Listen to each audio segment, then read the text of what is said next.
Salut à tous! On se retrouve aujourd'hui pour une nouvelle vidéo dans la catégorie astuces. Donc aujourd'hui ça va être comment donner une nouvelle vie à vos textiles, équitation, cheval ou autre. Et aujourd'hui on va parler de la teinture.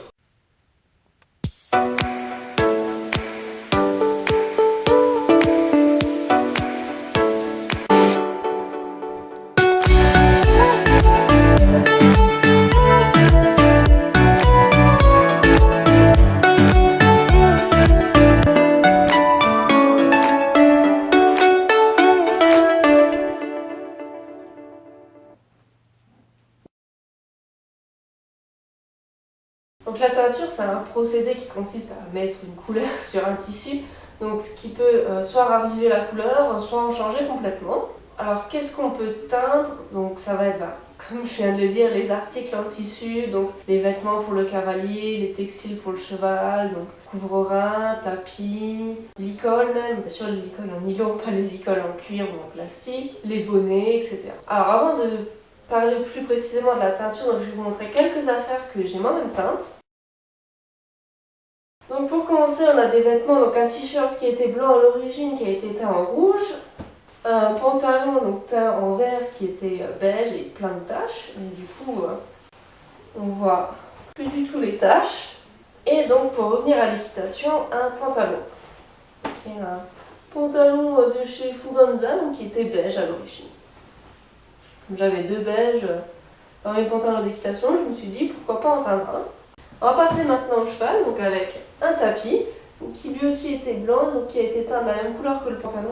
Donc voilà ce qu'on peut faire avec la teinture, donc comme vous pouvez voir on peut faire des choses assez sympas.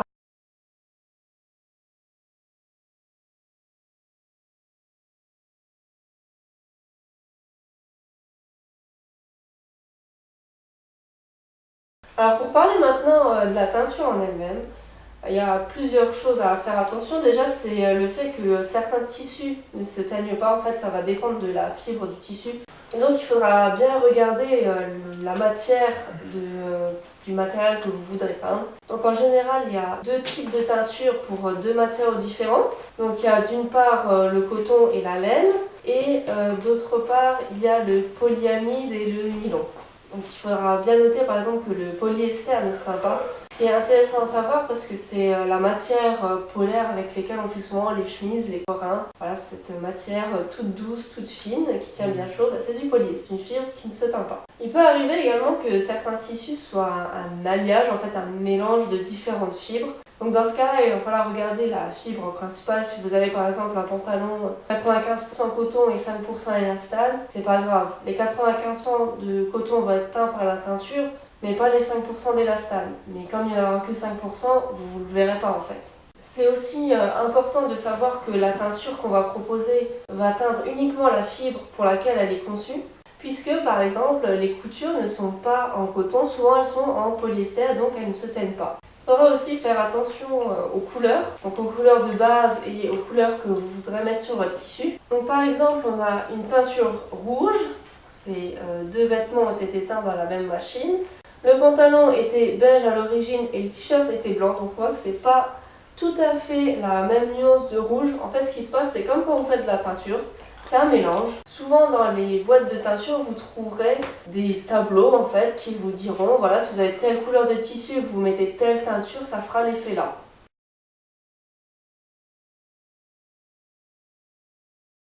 Donc il faut bien regarder, forcément si vous avez un t-shirt bleu que vous voulez teindre en rouge, vous aurez plus de chances d'avoir du violet que du rouge. Après il peut être intéressant de créer vos propres couleurs en fonction des mélanges, parce que du coup vous allez avoir une couleur assez unique qui peut être vraiment pas mal et vraiment originale.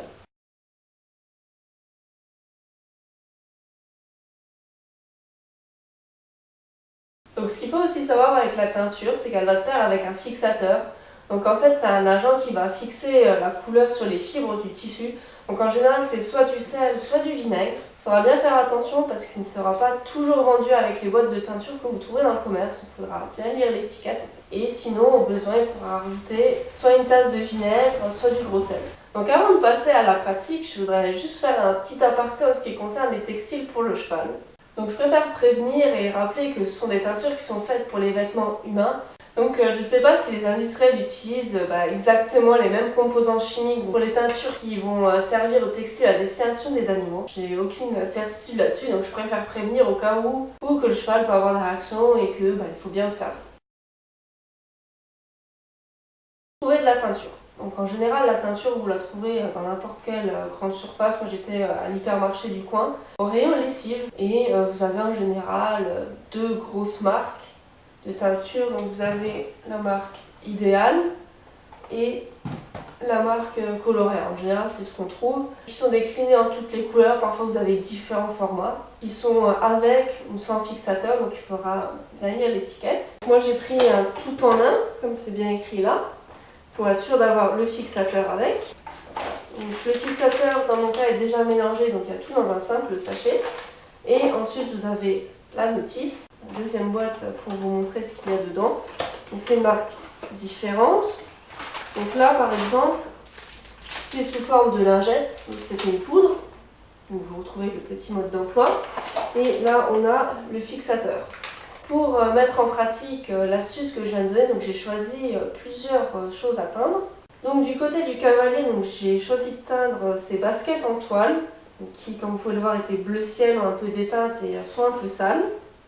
Donc avec la teinture verte. Toujours avec cette teinture, j'ai prévu aussi de teindre des gants que je m'étais achetés. Bien sûr, j'ai eu la bonne idée d'acheter des gants blancs pour le cheval et forcément ils ne sont pas restés blancs. Donc du coup, je vais les teindre pour masquer un peu les taches. Ainsi qu'un t-shirt et un pull qui sont un peu défraîchis. Côté cheval, donc j'ai ce tapis blanc que j'ai gagné en concours, et comme j'ai déjà deux tapis blancs, je pense que je vais le teindre. Et donc pour ça, j'ai choisi la couleur noire. On va passer sans plus tarder à la pratique. C'est parti. Donc je commence par tout mettre dans la machine. Les chaussures sur lesquelles j'ai au préalable enlevé les lacets. Et ensuite, je coupe le sachet comme indiqué dans le mode d'emploi. Et je vais mettre le sachet dans la machine ouvert, comme ça, posé, sans le vider.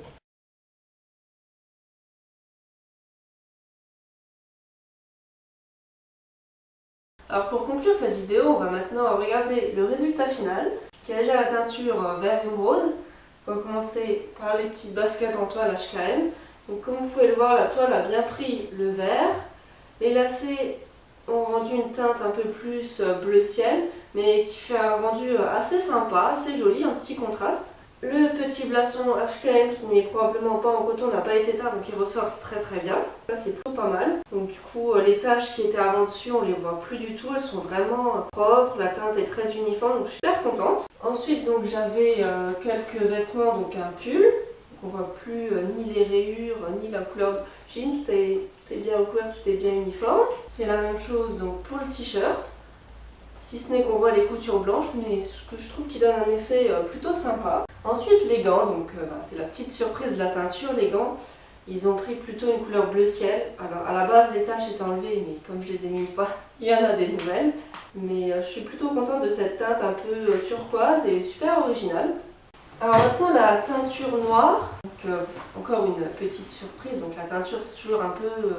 il y a toujours une dimension un petit peu aléatoire dans la teinture et on ne sait pas vraiment quelle teinte exacte ça va rendre. Donc là ça a rendu gris du coup. Donc je pense que j'aurais dû mettre deux bacs de teinture, en fait deux doses, parce que du coup il y avait trop de tissu par rapport à la teinture et on se retrouve avec quelque chose de gris. On peut voir c'est curieux parce que le fil qui était là vert est devenu noir alors que le rouge est resté rouge. Les passants et le liseré donc, qui n'étaient pas en coton ainsi que les coutures sont restées blanches, ce qui fait aussi un effet assez sympa. Voilà pour montrer la totalité du tapis, un petit fil. Voilà, ce qui fait un beau gris, donc je suis quand même contente, même si c'est pas exactement le résultat auquel je m'attendais. Donc voilà pour ce qui est de cette vidéo sur la teinture, donc comme vous avez pu le voir, c'est un bon plan, mais il ne faut pas être très exigeant de la teinte qu'on veut avoir, parce que parfois on a des surprises. Donc voilà, là il y a eu un petit peu de l'inattendu. Moi ça me va, ça me dérange pas. Maintenant je préfère prévenir que si vous voulez un résultat exact, ça risque de pas être 100% fiable. Donc voilà, j'espère que cette petite vidéo vous aura plu. Donc voilà, j'espère que cette petite vidéo vous aura plu. N'hésitez pas à mettre un pouce si elle vous a plu, à vous abonner, à les regarder sur là. Sur ce, je vous dis à très bientôt pour une nouvelle vidéo. Salut à tous!